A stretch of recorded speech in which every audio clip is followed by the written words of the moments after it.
Face master கம்மி யாரை பற்றி பார்க்க போகிறோம்னா அதிமுக பார்த்தீங்கன்னா எடப்பாடி பழனிசாமியோட தீவிர ஆதரவுனா ஜெயக்குமார், உதயகுமார், கேபி முனுசாமி. ஆனால் உதயகுமார் எப்போ வேணால் சசிகலா பக்கம் போகிறதுக்கான வாய்ப்பு இருக்குது.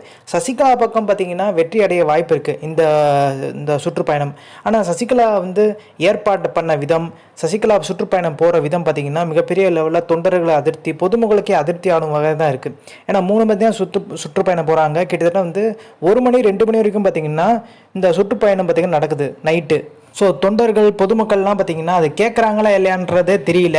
அதனால தான் சுற்றுப்பயணம் பார்த்தீங்கன்னா ஒரு மந்த நிலையாகவே போயிட்டு இருக்கதா சொல்கிறாங்க. கேபி முனுசாமி பார்த்தீங்கன்னா பின்னாலேருந்து எடப்பாடி பழனிசாமியை ரீசார்ஜ் பண்ணிகிட்டே இருப்பார். அது ஓபிஎஸ் இணைக்காதீங்க, சசிகலா இணைச்சா உங்களுக்கு இந்த பொய்ச்சொல்லா பற்றி காலியாயிரும், உங்களை ஃபுல்லாமே ஓரம் கட்டிடுவாங்கன்ற மாதிரி பார்த்தீங்கன்னா ஒரு நெருக்கடி தான் கொடுப்பாரு.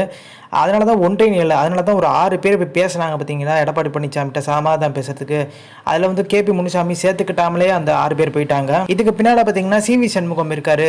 சிவி சண்முகம் தான் கேபி முனுசாமியை வேணான்ட்டாருன்ற மாதிரி பார்த்தீங்கன்னா ஒரு டாக் போயிட்டு இருக்கு. சிவி சண்முகம் எதனால கேபி முனுசாமி வேணான்ட்டார்னா, அவர் வந்தாருன்னா கண்டிப்பாக ஒன்றிணையாது, கண்டிப்பாக மேலும் பிரச்சனை சிக்கலும் பெருசாக தான் ஆகுன்ற மாதிரி பார்த்தீங்கன்னா சொல்லியிருக்காரு. அதனால தான் கேபி முனுசாமியை எல்லாருமே பெரிய லெவலில் முக்கியத்துவம் கொடுக்கலான்றாங்க. ஆனால் அவர் துணை பொதுச்செயலாளர் இருக்காரு. அவர் மேலே ஏகப்பட்ட கட்சி நிர்வாகிகளே ஏகப்பட்ட புகார் கொடுத்தும் பார்த்தீங்கன்னா பெரிய லெவலில் எடப்பாடி பழனிசாமி நடவடிக்கை எடுக்கல. ஸோ இந்த இன்ஃபர்மேஷன் பிடிச்சா like, share, subscribe. Thanks for வாட்சிங் திஸ் வீடியோ.